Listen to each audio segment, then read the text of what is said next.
What I want to talk about next is a really uncomfortable part of the real estate market, and it's helping people sell real estate during divorce. There is a lot of misnomers and misunderstandings about how real estate is controlled in a divorce in Florida, and how the real estate broker has to work with both parties if they are both parties to the house or occupied and on title. Because we see it a lot where one spouse will call us and say, hey, we want to sell the house. Well, the other spouse is on title. Well, we got divorced. They need to sign or we need something. And there's a lot of attorneys that help people get divorced and then don't tie up all those loose ends to effectively make sure that that party has full authority to sign. So in reality, the way it works typically is anyone that's listed on title needs to sign. They need to approve and authorize the sale. If one party directs us after they've signed, that we can communicate with one over the other. But what we get stuck in the middle of a lot, the two spouses who can't get along, there's a reason they're getting divorced. They don't like each other. And we're stuck in the middle having to serve both of them, which we have to do. We cannot work with one party over the other. We have to work with the husband just like we have to work with the wife. We have to communicate with them. We have to try and represent both of them. And so it puts us in this obviously difficult position sometimes because we're in the middle of a contentious situation between a couple that's divorcing. But the reality is anytime there's a divorce or even just a dispute about a property where there's more than one person on title, all of those people are being represented. All those people have to agree and sign off on any changes. One party can't say, hey, lower the price without the other party agreeing. Again, in lieu of us being provided some sort of legal agreement or court document that authorizes one party over the other. But we see it happen a lot. Well, oh no, he's okay with it. He's okay if I sign. He's okay if I list the house. It doesn't matter, or, I'm on this house with my mom, but she doesn't need to know about it. Those things just unfortunately pop up all the time. What I can tell you as someone who has gone through divorce, when you're selling assets and you're going through divorce, the tough part for the spouses is to kind of try and stay amicable because there's a reason they're getting divorced. So you've got this challenge where two people have to get along to accomplish something that clearly can't get along.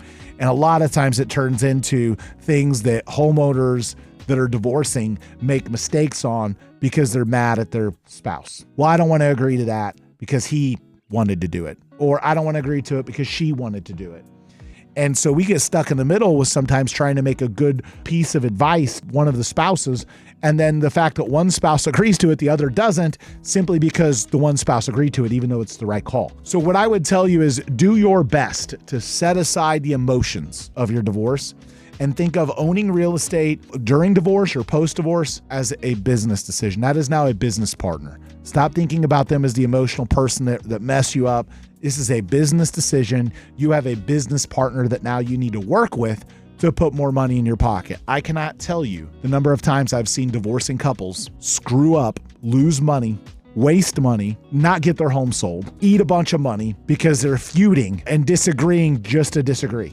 They're not disagreeing because it's the right call. They're disagreeing because they're angry. The best advice I can give couples that are going through this, because we deal with it a lot, is think of the house as a business, as a means to generate revenue for you. Separate the breakdown of your family, separate whatever emotion you can from it, and do everything you can to try and make the best business decision you can.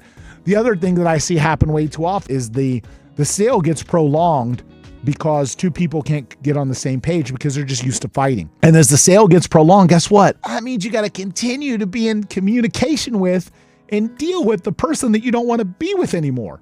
So I'm a strong believer that if you're divorcing and selling real estate, price it aggressively. You can rip the Band-Aid off, get it done. Don't let it dwell for months and months and months by overpricing it. Then you got to continue to stay in relationship with someone that you clearly don't want to be in relationship with. And if you're a real estate agent, you know exactly what I'm talking about. You've dealt with it. You've been the mediator, the therapist, the friend, the sounding board for couples that are divorcing, and you've got stuck in the middle of it, trying to navigate them to make a good financial decision, as well as a good decision for their family and a good decision for themselves personally. The longer you fight through the sale of the real estate, the longer you have to continue dealing with the person that you clearly want to get separated from. So I'll ask people sometimes like, hey, what is this really worth to you? Like, is it worth your peace? How much is your peace worth? If you don't want to have to deal with this person anymore, then why are you arguing about what can be done to move the property quicker? I'm a strong believer that, if you have a partnership that is broken down, if you have two people on title that don't agree anymore, if you have two people that are divorcing, man, rip that Band-Aid off and do everything you can to sell the property quickly. We have a lot of experience at it. We've done it a lot.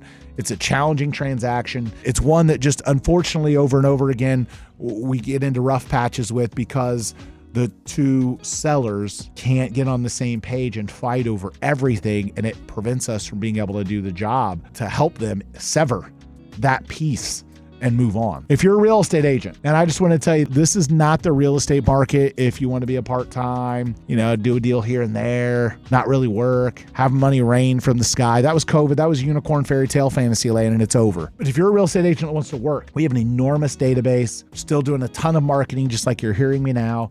We're on billboards, radio, TV. We've got a massive reach on Google. We are looking for agents that want to work. I think now is probably one of the best times to make a real estate change in terms of your brokerage or your team or becoming an agent, simply because you will have a solid base of fundamentals. People that got into real estate during the run-up have bad habits. They were able to be successful during a time when anyone could have been. If you can understand real estate as a career, not a job, getting into the business now or making those changes now will set you up for future success to be able to ride through the ups and downs of the market. And when the market is up, to do even better. We are hiring right now. JoinTheDuo.com. You can set up a private consultation with us. You can attend our career night and so much more. Apply for any of the open positions. Set up a Calendly appointment one-on-one at JoinTheDuo.com.